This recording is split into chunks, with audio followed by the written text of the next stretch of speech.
Welcome in, quick hitters. Well, the first preseason game is in the books, the Hall of Fame game. Cleveland Browns pulled it out 21-16 against the Jets. I don't think it was too much highlights going on in that game. Had a few standouts, but the main thing, we got football back and we got it in the books. So I'm glad Chris Collinsworth is still calling the games and will be on Sunday Night Football. He don't just stay textbook all the time. He has a lot of knowledge about the game and certain players. Got a chance to talk to Aaron Rodgers during the game, his insights. Man, the humility and the leadership and just a mind, like I said, of Aaron Rodgers, man. This guy, I mean, just like the perfect teammate. You know, I'm wishing him the best actually over there with the Jets. Hopefully he can get deep into this playoffs, at least get him into the playoffs. I think the Jets haven't been in the playoffs for a while. I think what they said, missed like 12 seasons in a row. I think this will be the year coming in they actually will make the playoffs. Having Aaron Rodgers as the quarterback this year and a few wide receivers and some talent built around him. They get Dalvin Cook at the running back spot. It's just going to help. So, yeah, man, I mean, you don't like Aaron Rodgers. I don't really know what the deal is unless you just hating on the guy. But up in age, later in his career, for him to go out there and try to fight for another Super Bowl, I think it's interesting. Now, I don't want him to get in the Super Bowl anytime soon. I hope he comes back next year is what he's predicting. And then maybe next year we can go ahead and say, man, I hope Aaron Rodgers go ahead and get that Super Bowl. But this Super Bowl this year belongs to the Eagles. Okay? It belongs to the Eagles. We need to go ahead and get this one. We waste enough time. So I don't want to say Aaron Rodgers should. If it wasn't for the Eagles, I would say I want Aaron Rodgers to win a Super Bowl this year. I will honestly say that. I would want Aaron Rodgers to win the Super Bowl this year if it wasn't for the Eagles. But unfortunately, the Eagles were born, and they're in this day and age, and they're a good team, and they're fighting for a Super Bowl that they lost last year. Okay, we're getting all that out the way. We're getting all of that out the way. But yeah, we're going to pull this up. Just look at this box score in this stat sheet. I mean, it's not much to highlight in the preseason. We're just going to take a look at a few positions and see who kind of stood out a little bit. But not really much to look at in the preseason, like I said. But to bring some kind of reasoning to this game, I guess you could say we're going to take a little peek at it. So the New York Jets, Zach Wilson.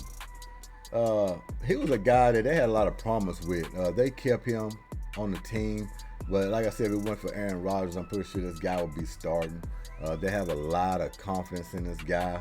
I don't think they really liked the way it panned out last year, but like I say, he'll be a good backup to Aaron Rodgers. If something was to happen, they trust him to come on in and try to win ball games. But yeah, when they got Zach Wilson, they was looking at him as the guy. They want him to be the guy to run his franchise. And like I said, it's still not out of the books for him. Aaron Rodgers is not going to be there forever. And him learning under Aaron Rodgers is going to help his career out even better anyway. And they probably was looking at that. That's why they didn't mind keeping him on the roster. But he was 3 for 5. The little limited time that he had, 65 yards, 13 on average, 104.2 in rating.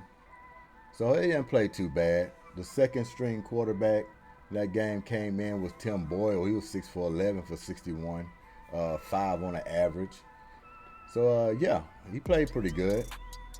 We can come down here and we can look at the running backs. Israel Abanikanda. That's how you say his name, Abanikanda? He had 9 carries, 27 yards, 3 on average, 1 touchdown, and 10 was his long. Next guy under him was Travis Dye, 9 carries, 12 yards, 1.3 on average, 4 yards were his long. See down here in receiving, not really too much to look at there. A couple of 1 catches, 2 catches, but nothing really stands out. But yeah, I think as far as the Jets, the highlight for them obviously is going to be Aaron Rodgers. Getting him behind the center, getting him going. Hopefully we get to see him in the preseason. And Zach Wilson, watching his development and see how far he can go. And then if they get Dalvin Cook, you know, that'll be their highlights. But like I said, we got the receiving down here, and we can go further. We can go all the way down to, the defense, but we're not going to do that. Like I said, we're just in preseason taking a little quick look at this. Over here in Cleveland, but I'll tell you what, who stood out for the Cleveland Browns, Dorian Thompson-Robinson. Now, this guy's going to be special. Almost made me think like, Deshaun Watson, it's got to be your year. We're going to hope it's going to be your year. Because if this guy continues to emerge and the way he's looking, this young talent, he was 8 for 11, 82 yards, 7.5 average, 1 touchdown, 124.1 on rating. Got Kellen Mond on the top. He was 13 for 19 for 92 yards, 4.8 on average. He had a touchdown and he had a pick, and 74.9 on rating. Yeah, man, that Dorian Thompson-Robinson, though, oh my. You want to talk about a high upside. He showed something, that's for sure. Then you go down there for the rushing. You had Demetric Felton Jr. He's sitting there at 7 carries, 46 yards, 6.6 on average, 1 touchdown, 16 was his long. John Kelly Jr., he had 10 carries, 42 yards, 4.2 on average, 10 was his long. But running, you don't have to worry about that from the Cleveland Browns. They're going to have a good running game. And with Deshaun Watson running around making magic happen, at least we're hoping he makes magic happen and can, regain what he had over there with the Texans. But if not, got this young guy sitting back. But like I say, both of these quarterbacks looked good for the Cleveland Browns without Deshaun Watson behind that. I mean, Kellen Mond and Dorian Thompson-Robinson, they had a good outing for the Hall of Fame game. So they got a lot of promise coming in. A lot of money's been spent. And this offense is like it's just going to be clicking.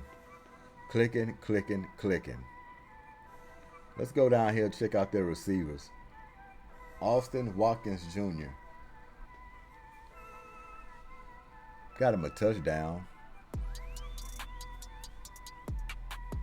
Even John Kelly, the running back, got him a touchdown. So they had a little more action than what the Jets had for the receiving. When it first started out, you thought the Jets might run away and win this game, but once Cleveland got comfortable, they got it rolling. They went ahead and won this ball game, 16-21.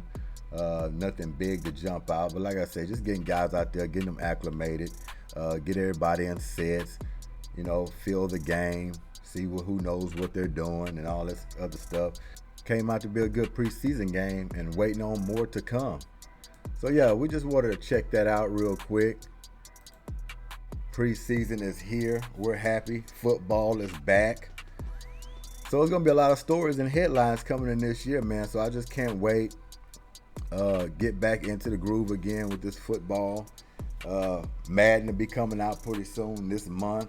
August 15th, you're getting a deluxe edition or whatever it is, but August 18th for everybody else. So yeah, man, y'all enjoy y'all Big Friday. Be safe out there. Enjoy it because it does go quickly.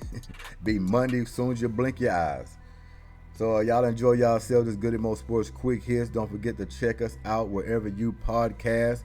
Check us out on Twitter as well at Goodymo17. And we out of here. Peace.